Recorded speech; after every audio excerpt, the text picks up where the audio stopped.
Buenos días, a ver, buenos días.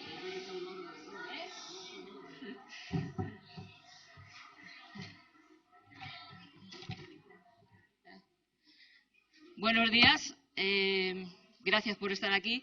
A los centros educativos, como siempre, y una vez más agradecerle la colaboración que siempre nos prestan para la realización de esta actividad. Y este año, coincidiendo con el 500 aniversario del nacimiento de Teresa de Jesús, hemos querido centrar la actividad del Día del Libro en ella. Hemos llamado a la actividad Teresa de Jesús o el conocimiento del alma porque en un programa que hicieron en Radio Nacional, que se llamaba así, hicieron hincapié en el profundo conocimiento del alma humana que tenía esta mujer. Una mujer tremendamente luchadora y muy adelantada a su tiempo. Yo creo que merece la pena que este año le dediquemos el Día del Libro, aunque lo tradicional sea el Quijote, yo creo que sí que va a merecer la pena. Y os voy a leer solamente un comentario que hizo Federico García Lorca para describir la poesía de Santa Teresa. Es muy cortito y dice así: la virtud mágica del poema consiste en estar siempre enduendado para bautizar con agua oscura a todo lo que lo miran, porque con duende es más fácil amar, comprender, y es seguro ser amado, ser comprendido. Recordad el caso de la enduendada Santa Teresa, una de las pocas criaturas cuyo duende la traspasa con un dardo, queriendo matarla por haberle quitado su último secreto, el puente sutil que une los 5 sentidos con ese centro en carne viva, en nube viva, en mar viva, del amor libertado del tiempo. Os dejo con José Antonio Contreras, nuestro alcalde. Gracias.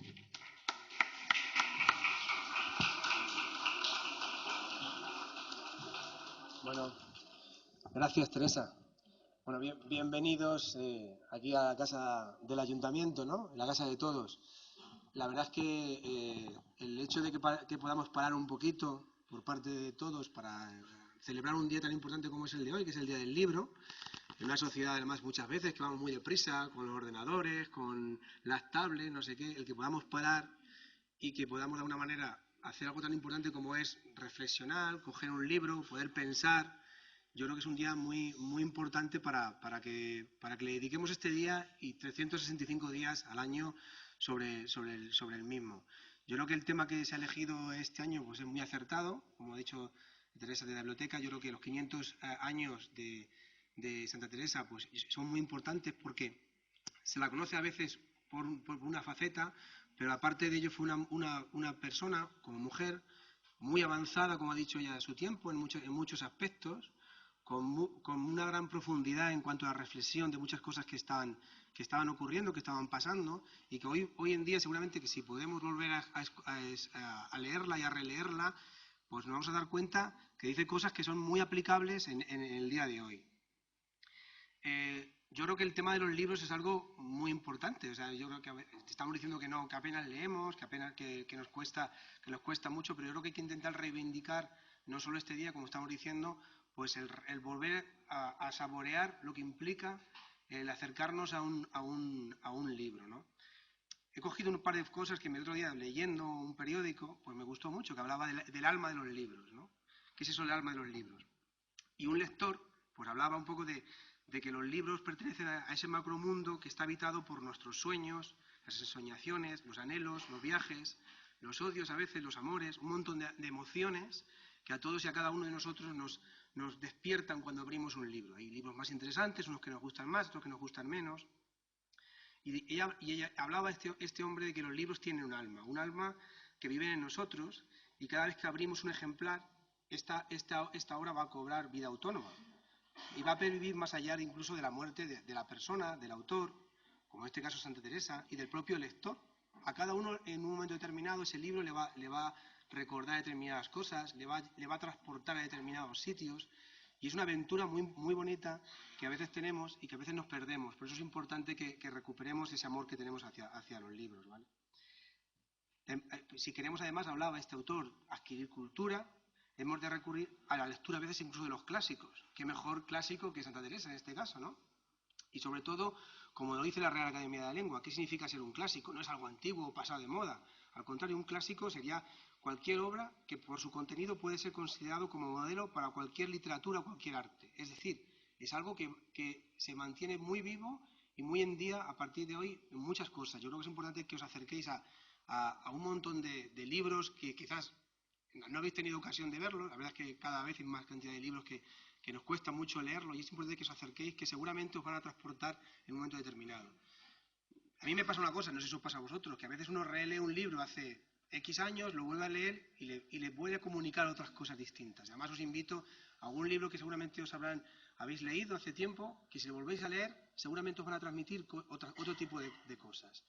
Porque muchas veces tienen que ver con las experiencias que vais viviendo a lo largo de vuestra vida. Con lo cual vamos a intentar celebrar este gran día. Espero que además, yo creo que en el día de hoy estáis muy bien representados, ¿eh? Creo que el vivirlo de la manera que lo vais a hacer y representarlo de esa manera pues va a ser muy interesante para acercarnos en este caso a Santa Teresa. Aquí tenemos aquí a una Teresa, yo creo que la he elegido porque se llama Teresa ella. No, pero yo creo que va a ser muy interesante para que os podáis acercar a ellos y animaros a que no solo sea el día de hoy que lo celebramos, sino que realmente cada día os animéis a leer un poquito.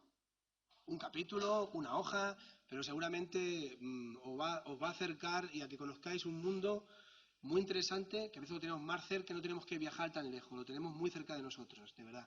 Que espero que el día sea grato y que lo paséis mucho. Y daros las gracias a todos los colegios por montar y ayudarnos a montar este día. Que sin vosotros esto no sería realmente posible. Por acercar el amor a los libros, a la lectura, a todos vosotros. Gracias.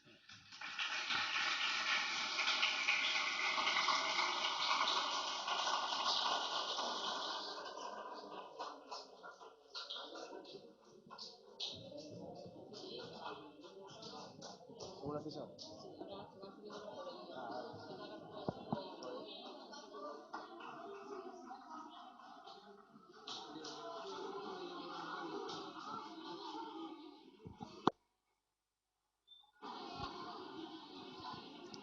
¿Quién empieza?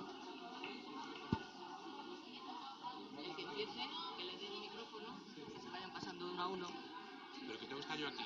No, os vais pasando el micrófono de uno a uno, ¿vale? ¿Está encendido? Sí, y lo arriméis bien a la boca.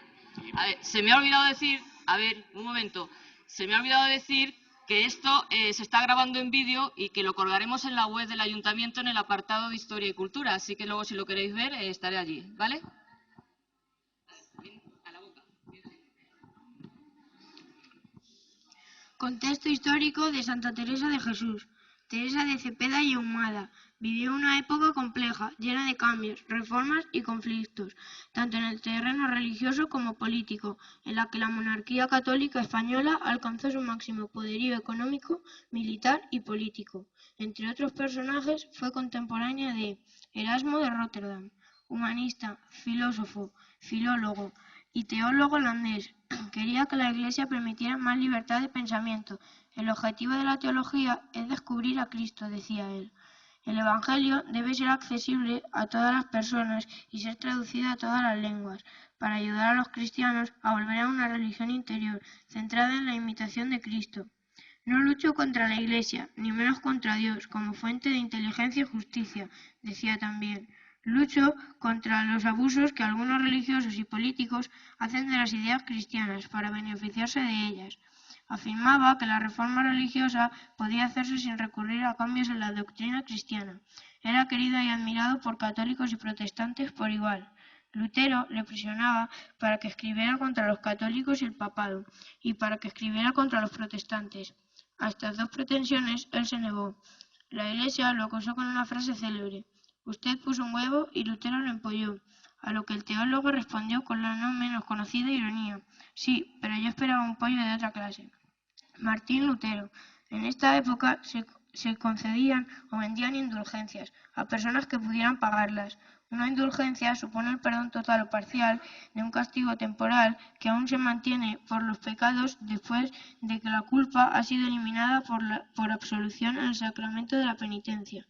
Lutero vio en este tráfico de indulgencias un abuso de poder y una mentira que, no teniendo base en las Sagradas Escrituras, podrían confundir a la gente y llevarla a confiar solamente en la mentira de las indulgencias, dejando de lado el sacramento de la confesión y el arrepentimiento verdadero. Este enfrentamiento con el papado fue subiendo de nivel hasta que fue declarada hereje y se produjo la separación de la Iglesia católica. Carlos I de España y V de Alemania, nieto de los reyes católicos, Isabel I de Castilla y Fernando I de Aragón, e hijo de Felipe el Hermoso y Juana, el comienzo de su reinado en España estuvo lleno de conflictos. Entre otros, podemos mencionar los siguientes. En Castilla, las comunidades, desde 1520 hasta 1522. Rebelión de los comuneros dirigidos por Juan de Padilla, Juan Bravo y Francisco Maldonado, y derrotados por el rey en Villalar, Valladolid. En Aragón, las Germanías, desde 1519 a 1523. Los artesanos de Valencia poseían, desde el reinado de Fernando el Católico, el privilegio de formar milicias para, en caso de necesidad, luchar contra las flotas berberiscas. En 1520, cuando se produjo una epidemia de peste en Valencia y los nobles abandonaron la zona, las milicias se hicieron con el poder y desobedecieron las órdenes de su inmediata disolución. Tras la derrota de los comuneros, el ejército acabó con este conflicto. La Guerra de Navarra. En 1521 se produjo la tercera contraofensiva de los navarros para recuperar el reino. Enrique II de Navarra, con el apoyo del rey francés Francisco I, consiguió la recuperación en poco tiempo. Posteriormente, en la batalla de Noain, el reino de Navarra volvió a ser controlado de nuevo por parte de las tropas de Carlos I. Aún así, se mantuvieron focos de resistencia, produciéndose históricos enfrentamientos y asedios como en el Castillo de Maya, en la batalla del Monte Aldave o en el asedio de la fortaleza de Fuenterrabía. Finalmente, la vía diplomática, concediendo una amplia amnistía y la renuncia de la Baja Navarra, que no llegó a controlar militarmente, llevó a conseguir el control de la Alta Navarra por el emperador. Felipe II, hijo de Carlos I de España y V de Alemania, poseyó un imperio como nunca se había dado antes ni se había repetido después, en el que nunca se ponía el sol, compuesto por las tierras de Castilla y sus posesiones del norte de África, así como América y Filipinas, Aragón y sus posesiones en el sur de Francia y en el Mediterráneo, Nápoles, Sicilia, Cerdeña, Orán, Túnez, el Rosellón, el Franco Condado, Cataluña y Valencia, Navarra, los Países Bajos, el Imperio Romano Germánico, Portugal y sus colonias de África y Asia. No fue fácil mantener unas tierras y gentes tan distintas y lejanas entre sí. Las tropas españolas se vieron envueltas en numerosas guerras internacionales. En primer lugar estaban las conquistas en el Pacífico y en América, en las que participaron muchos conocidos y parientes de Teresa. Cuando ella contaba 13 años, sabe que ha llegado a Toledo Hernán Cortés, conquistador del imperio de Moctezuma, acompañado por indios, animales y frutos exóticos. Poco después, sus hermanos y otros parientes partieron hacia las Indias, donde lucharon al lado de los fieles a la corona contra Pizarro y los rebeldes. Pero los tercios españoles se vieron envueltos en muchos otros conflictos, enfrentamientos con Francia por el control de Nápoles y el milanesado. El mismo padre Teresa participó como caballero en la Guerra de Navarra, en la que resultó herido San Ignacio de Loyola, con el papado por otros intereses en la península italiana. El famoso saco de Roma tuvo lugar cuando ella contaba 12 años. Con los berberiscos y los turcos otomanos por el control del Mediterráneo. La batalla de Lepanto tuvo lugar en 1571, con Inglaterra por el control del Atlántico. El fracaso de la Armada Invencible es de 1588, con los Países Bajos que buscaban la independencia, con Portugal por derechos sucesorios, guerras centroeuropeas de religión, sin que faltaran las revueltas de los moriscos en el interior de la península ibérica. De 1568 a 1571 se desarrolló la Guerra de las Alpujarras Granadinas y podrían seguir nombrándose otros conflictos contemporáneos.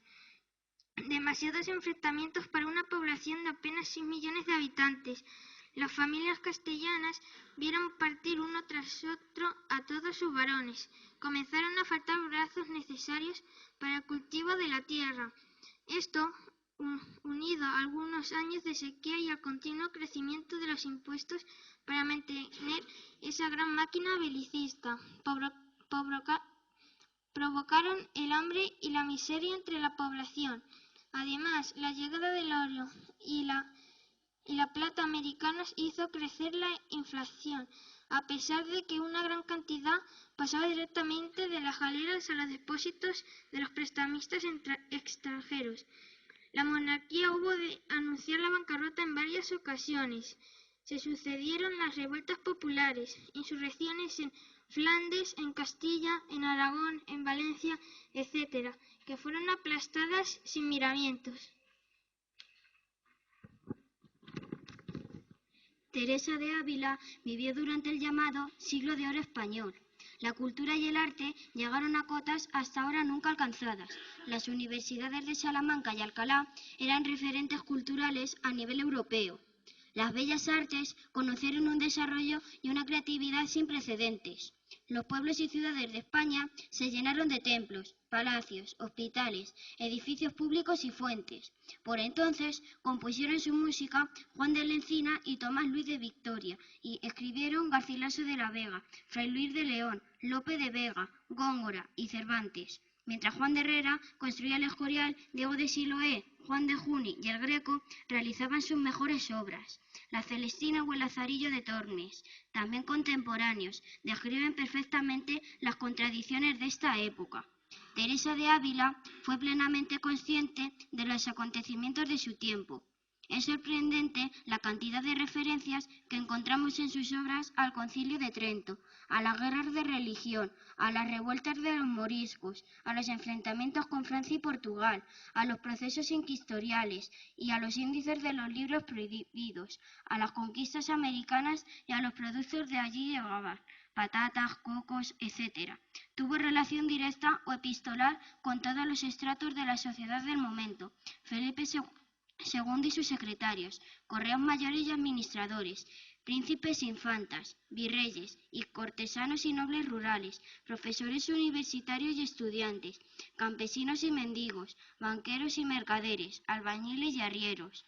Entre los eclesiásticos se trató con cardenales, nuncios y obispos, teólogos y misioneros, religiosos de casi todas las congregaciones contemporáneas, poderosos abadeses y beatas pícaras, sin olvidar a numerosos santos canonizados de su época: San Pío V, San Pedro de Alcántara, San Juan de Ávila, San Luis Beltrán, San Francisco de Borja, San Juan de Ribera y San Juan de la Cruz.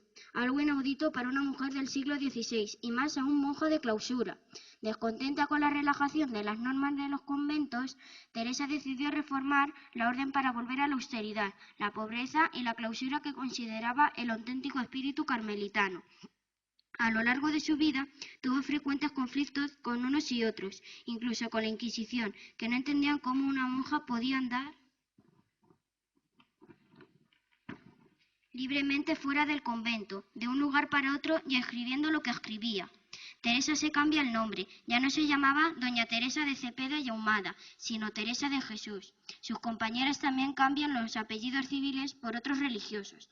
Entre ellas no es importante la familia de proveniencia, todas se consideran iguales. En sus conventos no se admiten criadas, ni tratamientos que indiquen la pertenencia a un estado superior, ya que se busca la vivencia en una fraternidad intensa y sencilla. Aquí todos se han de amar, todos se han de querer, todos se han de ayudar, escribe Teresa, que añadirá que todas vivirán del trabajo de sus manos y que, independientemente del cargo que ocupen, todos se turnarán en los servicios necesarios para el mantenimiento de la casa: cocina, limpieza, lavadero, huerta, atención a la portería, etc. La tabla de barrer que empiece por la priora. Procura que cada una se alimente y reciba según su necesidad, independientemente del cargo y de la edad. Particularmente, habrá que atender a las enfermas con la máxima solicitud. Introduce la novedad de dedicar una hora por la mañana y otra por la tarde a la convivencia intensa y distendida.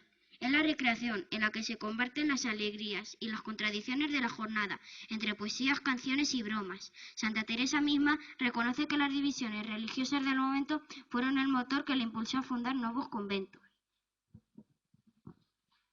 Sus escritos autobiográficos y las numerosas cartas que han llegado a nosotros nos permiten tener un conocimiento bastante completo de su vida, obra de fundadora y pensamiento. Nos encontramos ante una mujer dotada de una inteligencia despierta, de una voluntad intrépida y de un carácter abierto y comunicativo. Su ingenio y simpatía la convirtieron en la hija preferida de sus padres y capitana de todos los juegos de infancia. Ella misma reconoce que la gracia de naturaleza que el Señor me había dado, según decía, eran muchas. Un contemporáneo suyo, el padre Pedro de la Purificación, escribió: Una cosa me espantaba de la conversación de esta gloriosa madre y es que, aunque estuviese hablando 3 y 4 horas, tenía tan suave conversación, tan altas palabras y la boca tan llena de alegría, que nunca cansaba y no había quien se pudiera despedir de ella. Parecido es el testimonio de la hermana María de San José. Daba gran contento mirarla y oírla porque era muy apacible su simpatía natural. Le abrió numerosas puertas y le ayudó a entretejer una compleja red de relaciones y de amistades incondicionales con personas de las más variadas procedencias sociales, aunque también le creó serias dificultades entre los que no veían compatibles la afabilidad y la santidad. Ella tenía muy claro que cuanto más santas han de ser más conversables, porque la caridad crece al ser comunicada. También decía, Dios nos libre de los santos encapotados, porque un santo triste es un triste santo, y un alma apretada no puede servir bien a Dios. Y le gustaba repetir, tristeza y melancolía no las quiero en casa mía.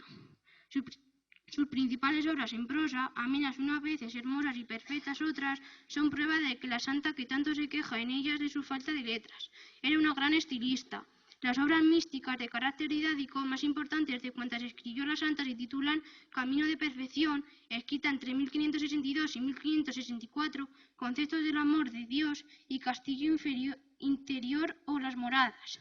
Además de estas tres, pertenecen a dicho género las tituladas Vida de Santa Teresa de Jesús, escrita entre 1562 y 1565 por ella misma, y cuyos originales se encuentran en la biblioteca del monasterio de San Lorenzo del Escorial. Libro de las Fundaciones, escrita entre 1563 y 1528. Libro de las Constituciones, escrita en 1563. Avisos de Santa Teresa, modo de visitar los conventos de religiosas, exclamaciones del alma a su Dios, meditaciones sobre el cantar de los cantares, libro bíblico, vistas de descalzas, avisos, ordenanzas de una cofradía, apuntaciones, desafío espiritual y vejamen.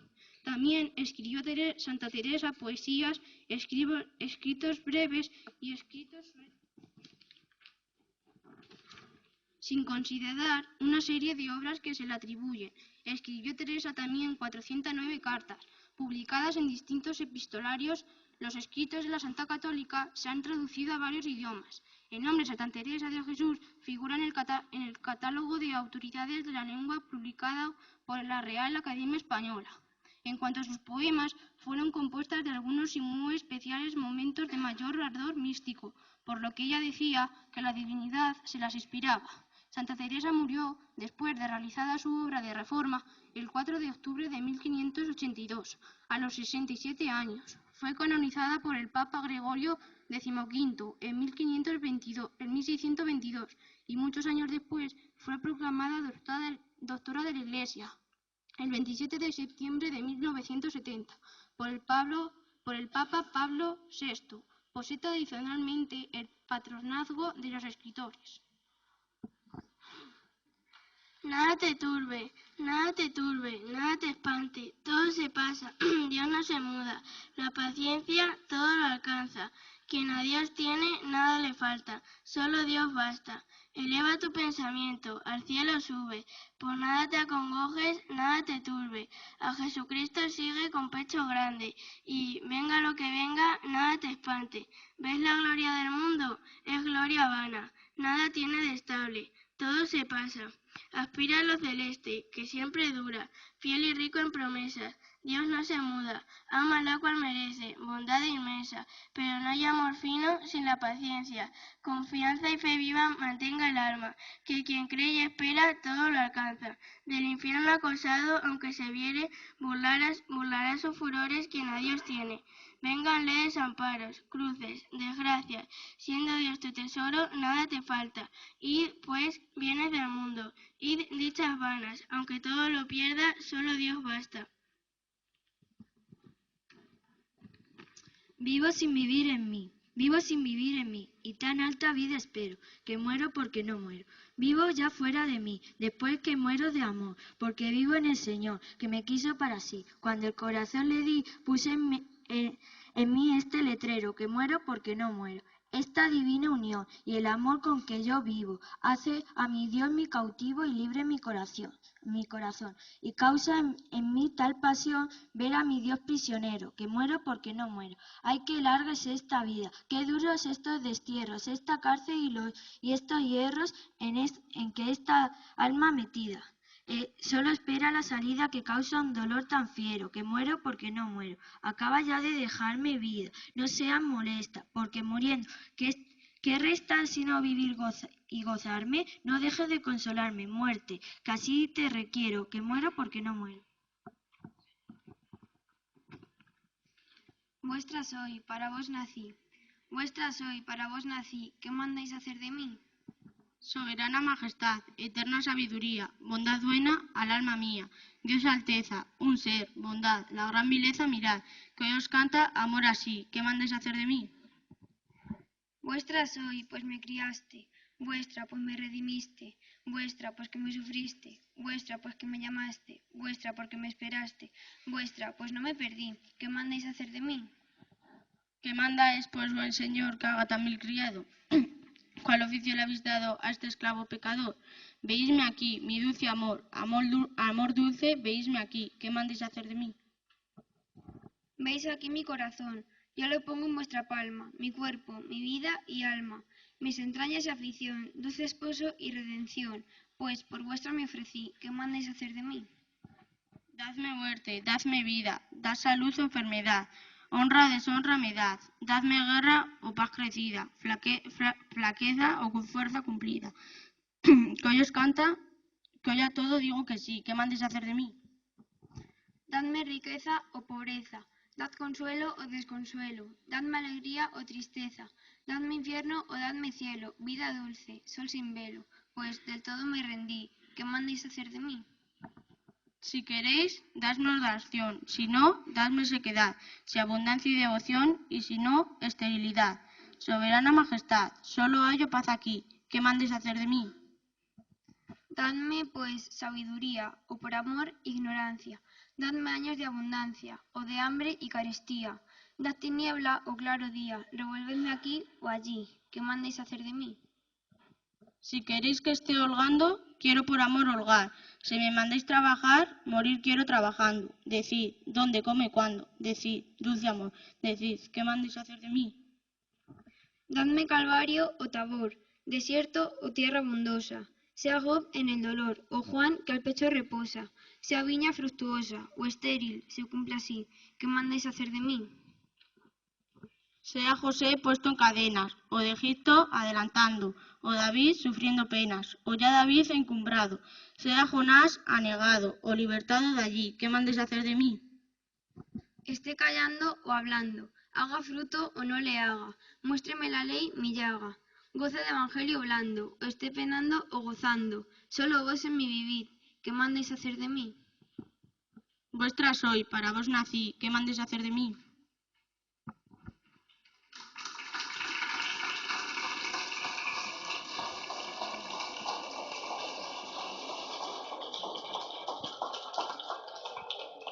Julio, a vosotros. Julio.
Biografía de Santa Teresa de Jesús. El pasado 28 de marzo se cumplieron 500 años del nacimiento de Santa Teresa de Jesús. Teresa Sánchez de Cepeda y Ahumada nació en Ávila un miércoles a las 5 de la mañana. Como anotó su padre, don Alonso Sánchez de Cepeda, este se había casado en segundas nupcias con la noble castellana doña Beatriz de Ahumada. Le había aportado al matrimonio 3 hijos de su enlace anterior, a los que se sumaron 8, entre ellos Teresa. Éramos 3 hermanas y 9 hermanos, contó la propia santa. El abuelo paterno de Teresa era un mercader toledano judío converso. Las familias judío-conversas fomentaban mucho la lectura. Por eso ella aprendió a leer muy pequeña, cuando en aquella época la mayoría de la población era analfabeta, sobre todo las mujeres. Desde muy pequeña manifestó interés por la vida de los santos y jugaba con su hermano Rodrigo a ser ermitaños, construyendo una cabaña en el huerto de su casa. Tenaz y decidida, a los 7 años se fuga de casa junto con Rodrigo para ir a tierra de moros en busca del martirio y poder entrar así en el cielo. La aventura fue frustrada por su tío, que lo descubre cerca de las murallas de Ávila. Su madre, con la que estaba muy unida, muere en 1528, cuando Teresa tenía 13 años, haciéndose cargo su hermana mayor, María, las ocupaciones de la casa. En manos de Teresa caen libros de caballería y conquistadores, y ella, a sus 17 años, sueña con ser una de las damas que se acicalan y perfuman para sus galanes ilustres. Según sus palabras textuales, comencé a pintarme y a buscar ser coqueta. Un primo empieza a cortejarla, y su padre, preocupado por esta situación, decide internarla en el convento de las Agustinas de Gracia de Ávila, donde se educaban las doncellas nobles. Aunque por aquel entonces, y así lo escribe, la santa se declaraba enemiguísima de ser monja. Su hermano Rodrigo parte a América. Su hermana María, al matrimonio de una amiga suya, Juana Suárez, ingresa en el convento de la Encarnación. Con ella mantendrá largas conversaciones que la llevan al convencimiento de su vocación, ingresando con la oposición de su padre en 1535. 2 años después, en 1537, sufre una dura enfermedad que provoca que su padre la saque de la Encarnación para darle cuidados médicos, pero no mejora y llega a estar 4 días inconsciente. Todo el mundo la da por muerta. Finalmente se recupera y puede volver a la Encarnación. Muere su padre en 1544, cuando Teresa tiene 29 años. La vida conventual era entonces muy relajada. Los monjes tenían gran libertad para salir y recibir visitantes. Teresa tenía un vago descontento con este régimen tan abierto, pero estaba cómoda en su amplia celda con bonitas vistas y con la vida social que le permitían las salidas y las visitas en el locutorio. En la cuaresma del año 1554, contando ella 39 años y 19 como religiosa, llora ante un Cristo llegado pidiéndole fuerzas para no ofenderle. Desde este momento, su oración mental se llena de visiones y estados sobrenaturales. Es en una visión muy viva y terrible del infierno la que le produce el anhelo de querer vivir su entrega religiosa con todo su vigor y perfección, llevándola a la reforma del Carmelo y la primera fundación. Conoció a Francisco de Borja y empezó una estrecha relación con San Juan de la Cruz. En 20 años fundó 17 conventos, aunque no pudo cumplir su sueño en fundar uno en Madrid. La regla básica de su reforma consistía en ayuno, oración, descalzarse y guardar silencio, aunque esto debía terminar en oración y caridad. En aquella época, muchas damas de la nobleza ingresaban en los conventos, muchas de ellas de forma temporal, donde tenían los mismos privilegios y comodidades que en el exterior. Esta situación es la que pretendía cambiar Santa Teresa con su reforma. La Inquisición sospechaba de ella y la acusaba de enseñar cosas a los alumbrados. Ella no podía predicar, pero sí podía decir lo que pensaba a través A través de sus cartas, la jerarquía eclesiástica le recordaba frecuentemente la frase de San Pablo: las mujeres cállense en las iglesias. Por orden de la dirección de las carmelitas, estuvo recluida en Toledo, tiempo que aprovechó para escribir. Su reforma sufrió tal persecución que estuvo a punto de desaparecer. Santa Teresa de Jesús estableció en sus comunidades la plena igualdad de todas las hermanas en derechos y la obligación desterrando los títulos de las candidatas. Murió el 4 de octubre de 1582 en Alba de Tormes. Fue enterrada 24 horas después, pero como ese día entró en vigor el calendario gregoriano y hubo que corregir un error de cálculo de 10 días, su entierro tuvo lugar el 15 de octubre. Fue beatificada por Pablo V en 1614. Fue canonizada por Gregorio XV en 1622. En 1923, Pío XI dijo: el sexto lo impide, pero para negarse a nombrarla doctora de las iglesias, cosa que hizo Pablo VI en 1970, es la primera mujer de las 3 actuales doctoras de la iglesia. Las otras 2 son Santa Catalina de Siena y otra carmelita descalza, Santa Teresita del Niño Jesús. La festividad de Santa Teresa de Jesús se celebra el 15 de octubre. Una vez descrita la biografía de Santa Teresa, vamos a analizar sus principales rasgos personales.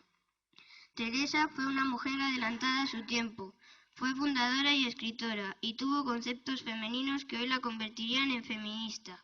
Enamoró a quienes la conocieron, no solo en la adolescencia de su primo.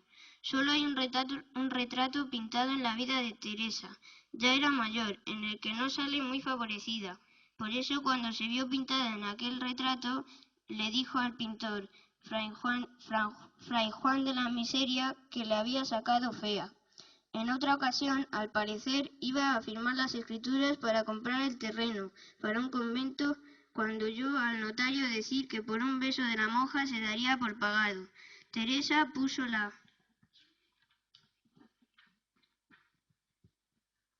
mejilla, el notario la besó y tras ello Teresa le soltó: nunca una escritura me había salido tan barata. Sus coetáneos valoraban de ella el sentido del humor que poseía. Cuentan que tras recibir permiso para fundar conventos de frailes carmelitas descalzos, Santa Teresa convenció a Fray Antonio de Jesús y a San Juan de la Cruz para que se unieran con esta congregación, y como San Juan era muy bajito, solía decir: bendito sea Dios, que tengo para la fundación de mis descalzos fraile y medio. Entre muchachas de las curiosidades de su azarosa vida, queda la anécdota de lo bien que tocaba el tambor a juicio de sus biógrafos y de quienes compartieron convento con ella. Resume muy bien su entrañable sencillez el hecho de que llamara a sus fundaciones monásticas palomarcizos, en referencia a la paloma envuelta en tonos anaranjados que en visiones se colocaba entre sus sueños.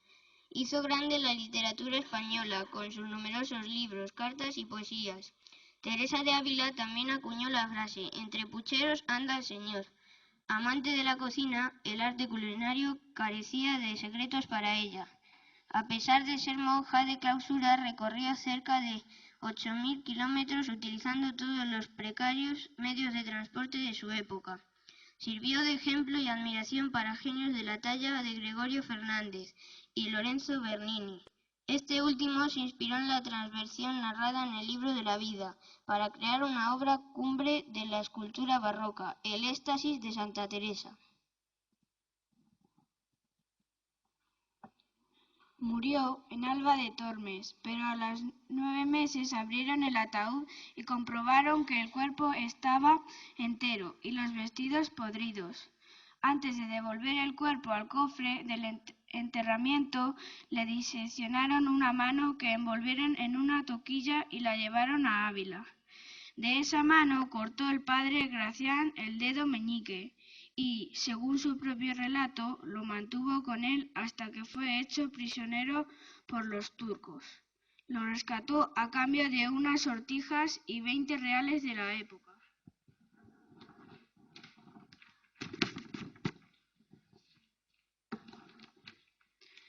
los frailes carmelitas acordaron que sus restos mortales debían volver a su ciudad natal para ser custodiados en el convento de San José. Un sábado, en secreto, trasladaron el cuerpo desde Alba de Tormes, pero el cuarto duque de Alba, Fradique Álvarez de Toledo, envió sus quejas a Roma para que el Papa obligara a los frailes a devolver a la Santa a Alba de Tormes. Su fama propició que se extrajeran del sepulcro varias reliquias, yéndose el pie derecho y parte de la mandíbula superior a Roma, su mano izquierda a Lisboa, el ojo izquierdo y la mano derecha a las carmelitas de Ronda. Esta es la famosa mano que Franco conservó hasta su muerte y que obtuvo cuando las tropas franquistas tomaron Málaga y descubrieron la reliquia en la maleta de un coronel republicano que le había requisado en Ronda. El brazo izquierdo y el corazón se conservan en la iglesia de la Anunciación de Alba de Tormes. Un dedo está en la iglesia de Loreto en París, otro en Sanlúcar de Barrameda, otro en Amberes y en otros sitios. El sepulcro de Alba de Tormes se cierra con 9 llaves, siendo la familia de Alba la que custodia 3 de estas llaves. La comunidad de carmelitas descalzos otras 3 y las últimas el confesor de dichas religiosas. Santa Teresa es además de santa, doctora de la Iglesia, patrona de la gastronomía de los escritores españoles, doctora honoris causa por la Universidad de Salamanca y alcaldesa de Alba de Tormes. Su santidad era tan rotunda que hasta la Iglesia anglicana, enemiga acérrima del catolicismo, la tiene por santa. A pesar de todo ello, era tan humilde que se acongojaba si la trataban de santa porque decía: después de muerta me han de dejar en el purgatorio hasta el juicio, porque creyendo que soy santa no me han de encomendar a Dios. Muchos autores han escrito sobre Santa Teresa de Jesús. Miguel de Unamuno escribió que Teresa fue al claustro buscando la libertad, porque conocedora de aquella sociedad que esclavizaba la verdad y siendo mujer, al menos en el convento estaba libre de esa contaminación.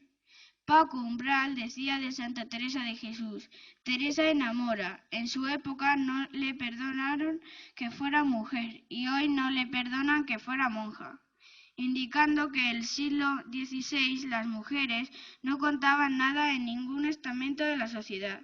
Y en nuestra época parece que todo lo relacionado con la religión católica y el servicio a Dios está desprestigiado de alguna manera.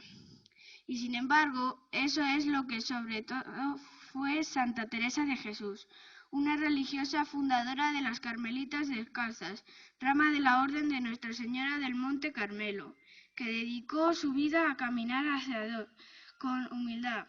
Por ello, finalizaremos esta biografía con unos versos suyos que exponen claramente su pensamiento. Nada te turbe, nada te espante, todo se pasa, Dios no se muda, la paciencia todo lo alcanza, quien a Dios tiene, nada le falta, solo Dios basta.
No entiendo por qué tenemos que leer este libro. Es como leer en ruso. ¿No te has enterado aún? Se celebra el 5º centenario de Santa Teresa de Jesús. Pues yo no entiendo este libro. Lo he empezado, he vuelto a empezar y no me entero. Paréceme que comenzó a hacerme mucho daño lo que ahora diré. Considero algunas veces cuando mal lo hacen los padres que no procuran que vean sus hijos siempre cosas de virtud de todas maneras, porque con serlo tanto mi madre, como he dicho, de lo bueno no tomé tanto en llegado a uso de razón, ni casi nada, y lo malo me dañó mucho. Era aficionada a los libros de caballerías y no tan mal tomaba este pasatiempo como yo le tomé para mí, porque no perdía su labor, sino desenvolvíamonos para leer en ellos, y por ventura lo hacía para no pensar en grandes trabajos que tenía, y ocupar sus hijos, que no anduviesen en otras cosas perdidos. De esto le pesaba tanto a mi padre, que sabía de tener aviso a que no lo viese. Tengo una idea. Si Santa Teresa murió sin publicar su libro, ¿qué os parece si traemos a Santa Teresa? ¿Tú eres tonta? Eso no se puede. Sí, Lucía. Juan Pablo ha inventado una máquina de tiempo. Usémosla. Como en la serie del Ministerio del Tiempo. Venga, vale.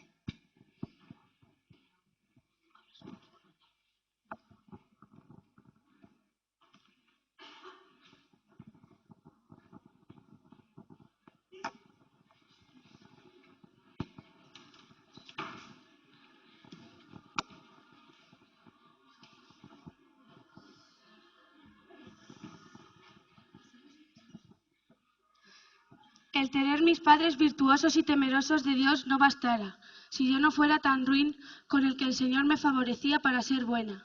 Era mi padre aficionado a leer buenos libros y así les tenía romances para que leyesen mis hijos. Estos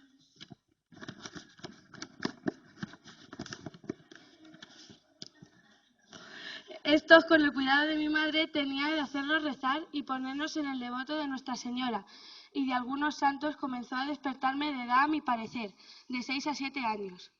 Ayudábame no ser mis padres favor, sino para la virtud. Tenía muchas. Era mi padre hombre de mucha caridad con los pobres y las piedades de los enfermos, y aun así los criados no los daba, tanto que jamás se pudo acabar con el que tuviese esclavos, porque los había de gran les regalaba como sus hijos. Decía que de que no era libre, no lo podía sufrir de piedad. Era de gran verdad, jamás nadie le oyó jurar ni murmurar, muy honesto en gran manera. Mi madre también tenía muchas virtudes, y pasó la vida con grandes enfermedades, grandísima honestidad. Con el que se hartaba de hermosura, jamás se entendió que diese ocasión a que ella hacía caso de ellas, porque para morir 33 años ya su traje era como de persona de mucha edad, muy apacible y de harto entendimiento. Fueron grandes los trabajos que pasaron el tiempo que vivió. Murió muy cristianamente. Es impresionante. Es imposible, ¿estoy soñando? ¿Cómo es posible? ¿Quién escribe el libro?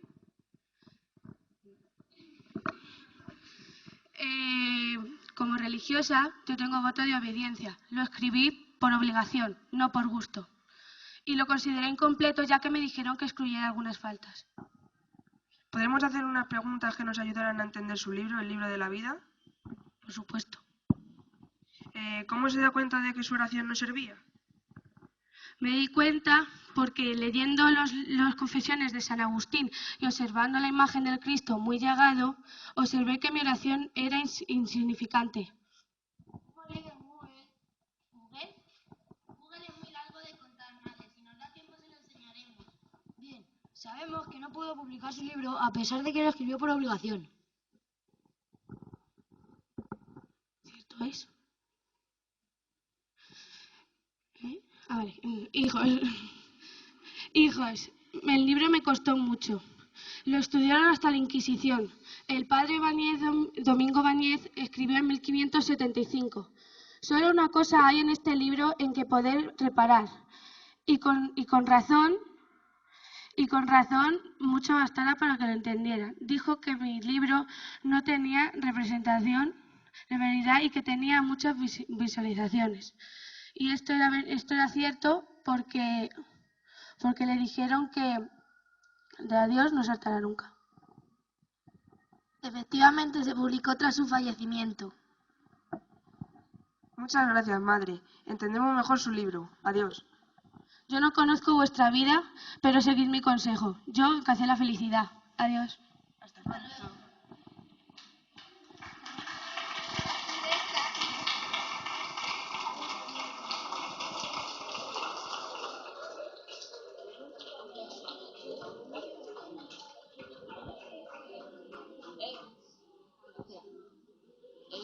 A ver, los de Cervantes, colocar las sillas.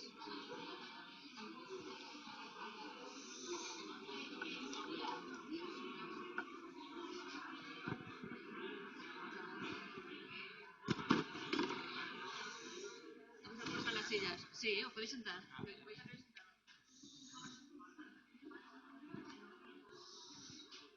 Camino de perfección de Santa Teresa de Jesús. Se trata de una guía de espiritualidad formalmente dirigida a las monjas del monasterio de San José de Ávila, pero que su autora, consciente o inconscientemente, acaba dirigiendo a toda la congregación religiosa, e incluso a seglares, dado que el momento de reformas y cismas que se viven le hacen querer extender sus consejos a todos los cristianos. Al igual que sucede con el libro de la vida, escribe esta obra 2 veces, pero en esta ocasión sí disponemos de los 2 autógrafos, conocidos como el autógrafo del Escorial y el de Valladolid, por el lugar donde se conservan, pues ambos fueron escritos en San José de Ávila en 1566 y 1567. La primera redacción, el Escorial, es más espontánea y libre, con muchas expresiones familiares, al pensar la autora que no saldría de su monasterio. La segunda, Valladolid, ya parece pensada para su publicación, y es más completa, aumentada y corregida. Como con otros libros, Vida o Fundaciones, no pone el título inicialmente, ni se publica hasta después de su muerte. Camino de perfección es el primero en publicarse, un año después de su muerte en 1583. También coincide en su introducción en verse importunada para escribirlo por obediencia.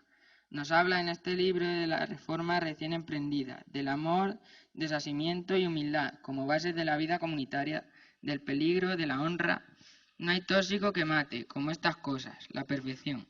Camino de perfección 12:7.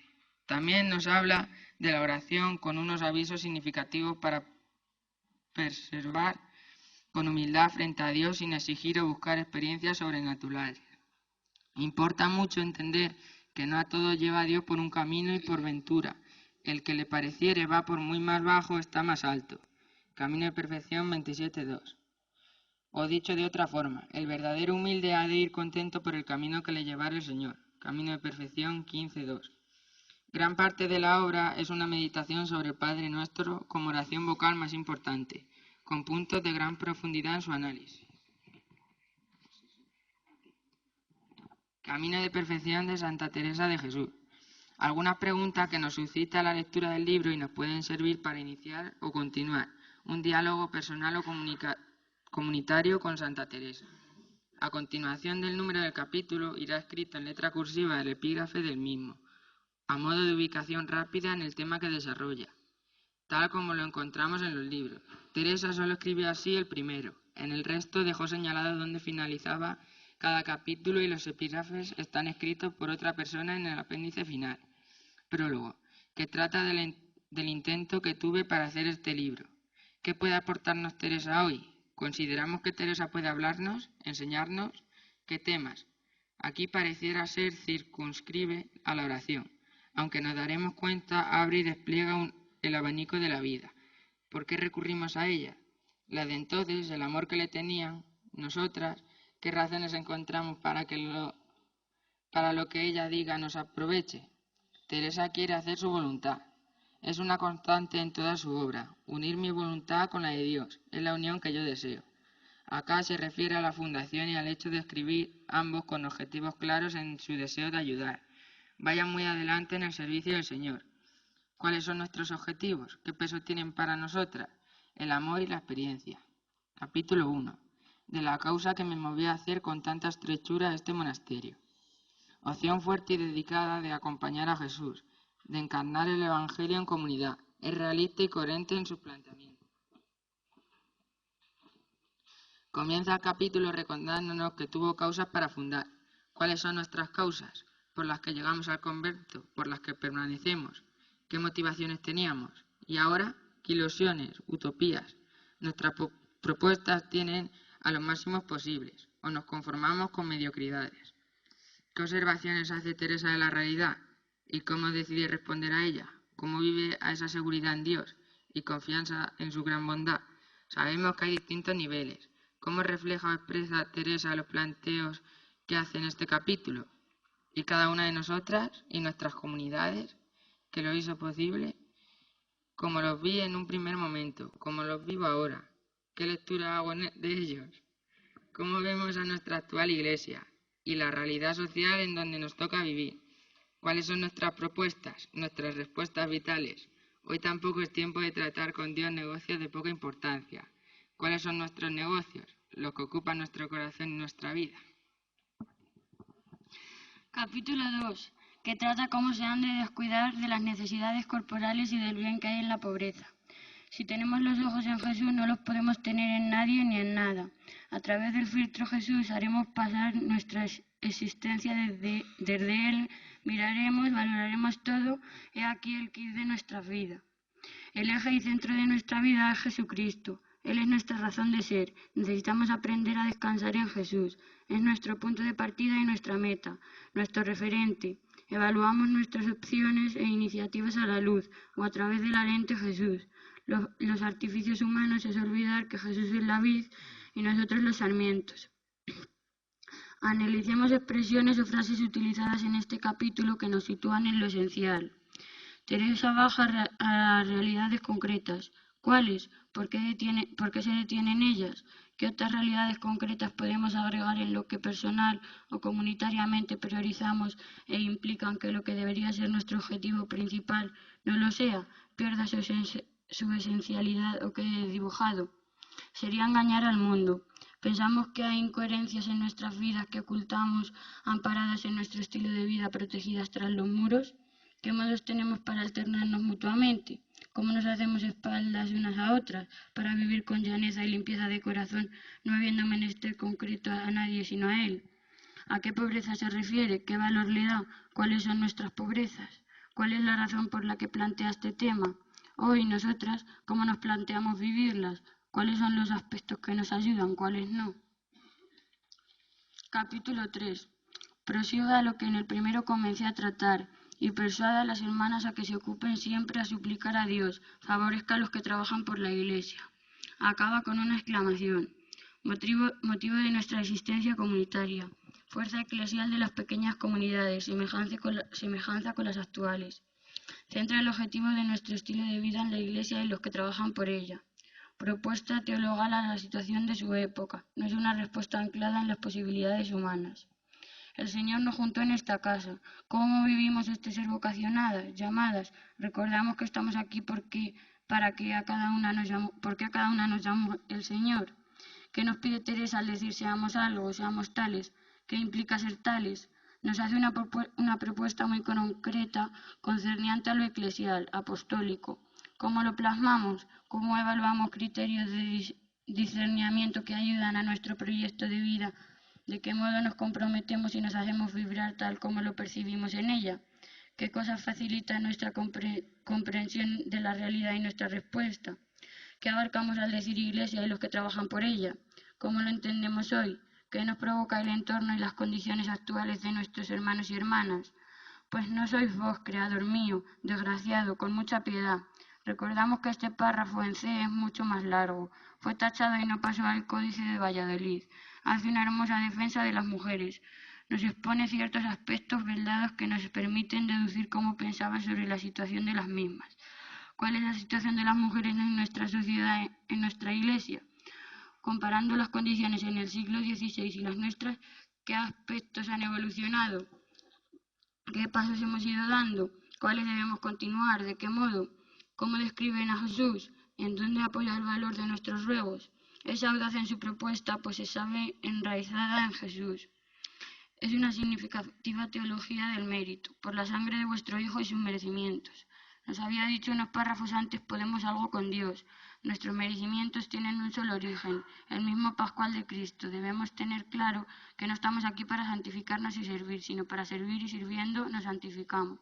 ¿Podemos describir cómo vivimos esta realidad? Capítulo 4. ¿En qué persuade la guarda de la regla y de 3 cosas importantes para la vida espiritual? Declara la primera de estas 3 cosas, que es amor del prójimo y lo que dañan amistades particulares. Buena pedagoga, centra la mirada de sus interlocutoras. Hoy nuestra mirada en el objetivo no quiere que perdamos de vista a qué estamos llamadas y sobre qué pilares debemos fundamentar nuestra vida. Otro de los capítulos programáticos. Ser tales, transparencia, mujeres de una sola pieza. En el anterior había encarecido no engañar. Se centra en la persona, le propone un proyecto que prioriza lo medular, la constitución del ser. La propuesta teresiana es evangélica. Vengan a mí, yo los aliviaré. Sostenemos en el yugo de su amor, un amor que no anda con mediocridades. Nos presenta el proyecto exigente.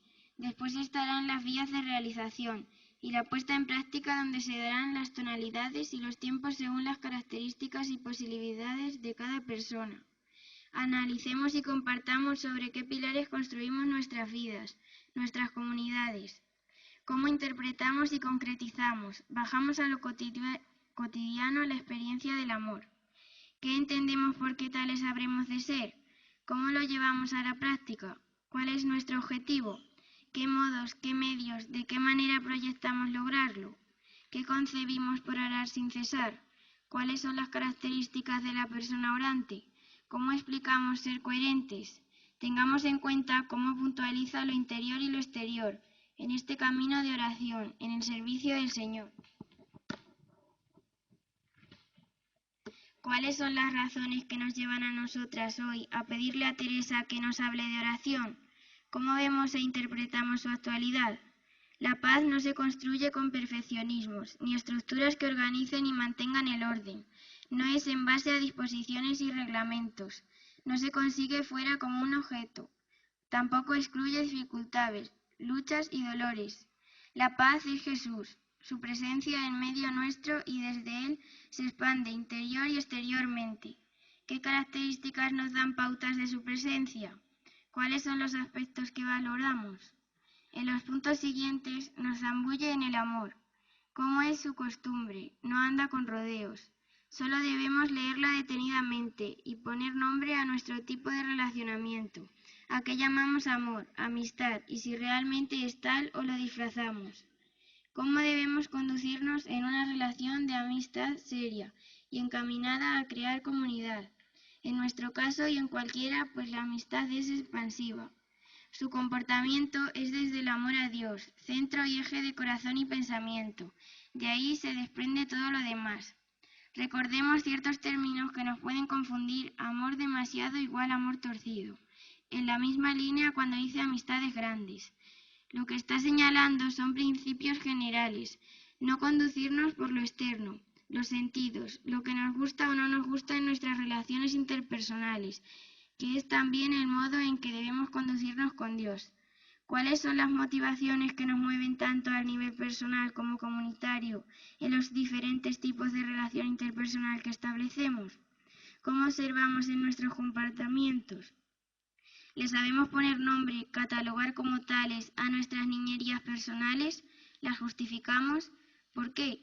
En una famosa carta 30 de mayo de 1582 a Ana de Jesús nos recuerda: libres quiere Dios a sus esposas, asiadas a solo Él. Esto como un principio fundamental sobre el que no se puede negociar, y menos en los comienzos, con el tiempo una vez fortalecida la relación personal y comunitaria, después que estén asentadas y ellas más desasiadas. Pues de esto se trata, del desasiamiento, de la libertad, de todo y todos, para poder amar en verdad. ¿Buscamos ser personas de un solo amor en que se van nuestros pensamientos? ¿Qué entendemos por parcialidades? ¿Qué es lo que debemos sanear de raíz? ¿De qué modo? ¿Hacemos que nuestro trato con Dios, nuestra experiencia de Dios, nuestra oración sea un constante deseo de encuentro con Él? ¿Ponemos los medios? ¿Qué características tiene nuestra soledad? ¿A qué llamamos soledad? El amor entre nosotras lo da sobreentendido. No es así el cómo. ¿Qué características tiene nuestro amor mutuo? La amistad se desarrolla con características diferentes en cada persona y respecto de cada una. ¿Tenemos en cuenta y valoramos que cada amistad es única y particular? ¿Cómo caracteriza Teresa las dos maneras de amor? ¿Qué distinciones hace? ¿De qué modo potenciamos nuestras amistades fundamentadas en la aceptación de Dios como centro de nuestra vida? ¿Qué quiere enseñarnos al referirse a la sensualidad, la ternura, etcétera, como no motivadoras por sí como causas de una amistad? ¿Sabemos que relacionarnos con las demás personas? ¿Cuáles son las motivaciones? ¿Cómo encauzamos nuestra sensibilidad? ¿Qué lugar le damos?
Perdonad que me entrometa en esta celebración.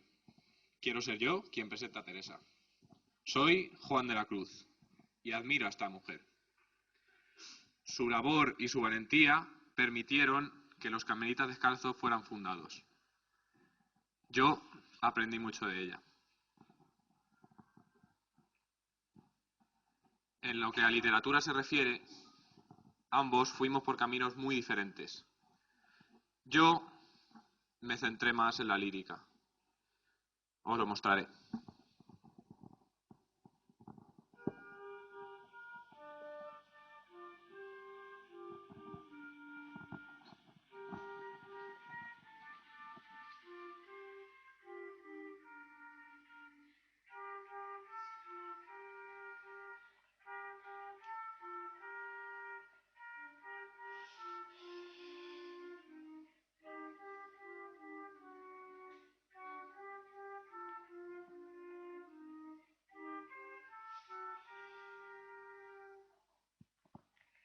En una noche oscura, con ansias, en amores inflamada, oh dichosa aventura, salí sin ser notada, estando ya mi casa sosegada, a oscuras y segura, por la secreta escala, disfrazada, oh dichosa aventura, a oscuras y encelada, estando ya mi casa sosegada.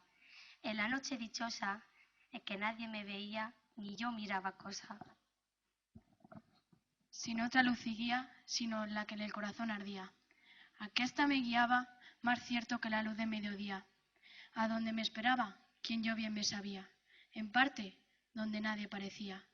Oh noche que guiaste, oh noche amable, más que la alborada. Oh noche que juntaste amado con amada, amada en el amado transformada. En mi pecho florido, que entero para él solo se guardaba, allí quedó dormido, y yo le regalaba, y el ventalle de cedros aire daba. El aire de la almena, cuando yo sus cabellos esparcía, con su mano serena en mi cuello hería, y todos mis sentidos suspendía. Quedéme y olvidéme. El rostro recliné sobre el amado. Cesó todo y dejéme, dejando mi cuidado entre las azucenas olvidado.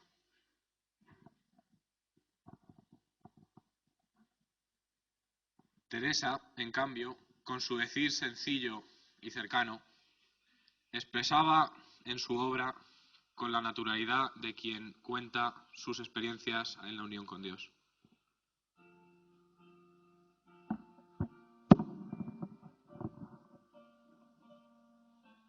Estando en esta consideración, dióme un ímpetu grande, sin entender yo la ocasión. Parecía que el alma se me quería salir del cuerpo, porque no cabía en ella, ni se hallaba capaz de esperar tanto bien. Era ímpetu tan excesivo que no me podía valer, y a mi parecer, diferente de otras veces, ni entendía qué había el alma, ni qué quería, de tan alterada que estaba.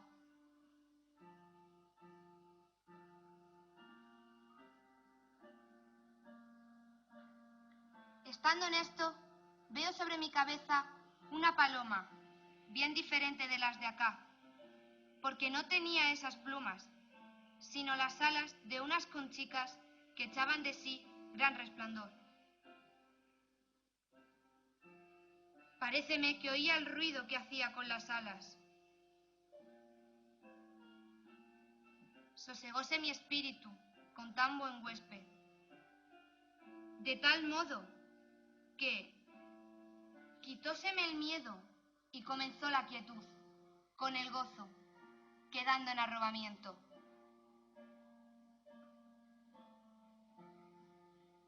Fue grandísima la gloria de este arrobamiento. Quedé tan embobada y tonta que no sabía qué me hacer, ni cómo cabía en mí tan gran favor y merced. No oía ni veía. Me hallaba con gran gozo interior. Desde aquel día entendí quedar con grandísimo aprovechamiento el más subido amor de Dios y las virtudes muy fortalecidas. Sea bendito y alabado por siempre.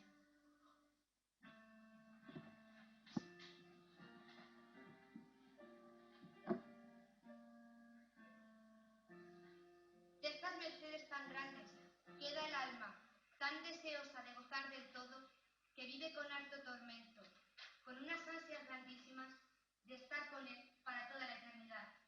Así, pido a Dios me saque de este destierro. De este modo, quise mostrarlo en este poema.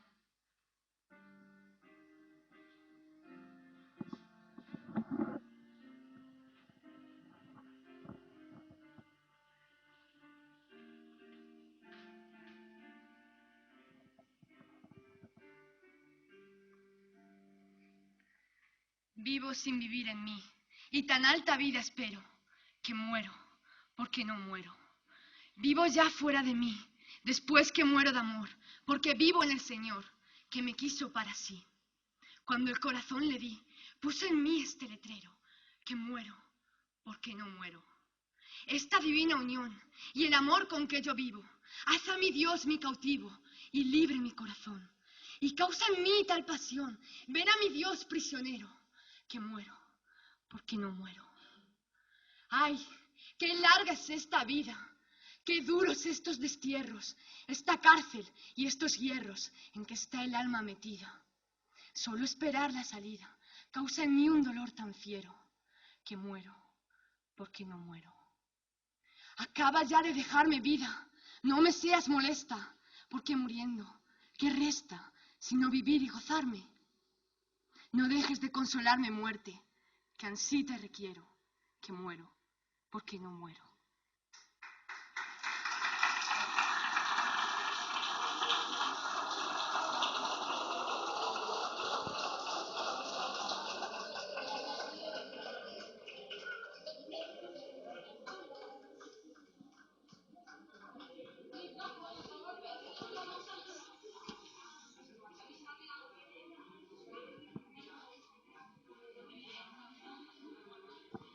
Bueno, a ver,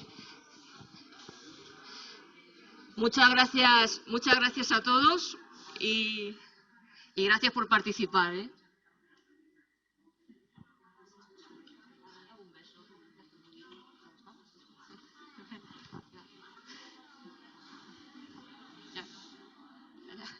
Nada, quería decir un poco lo que he dicho al principio, que gracias a vosotros, porque si no estas actividades no se podrían llevar a cabo. Así que, bueno, pues el año que viene, Dios mediante, nos veremos por aquí. Gracias.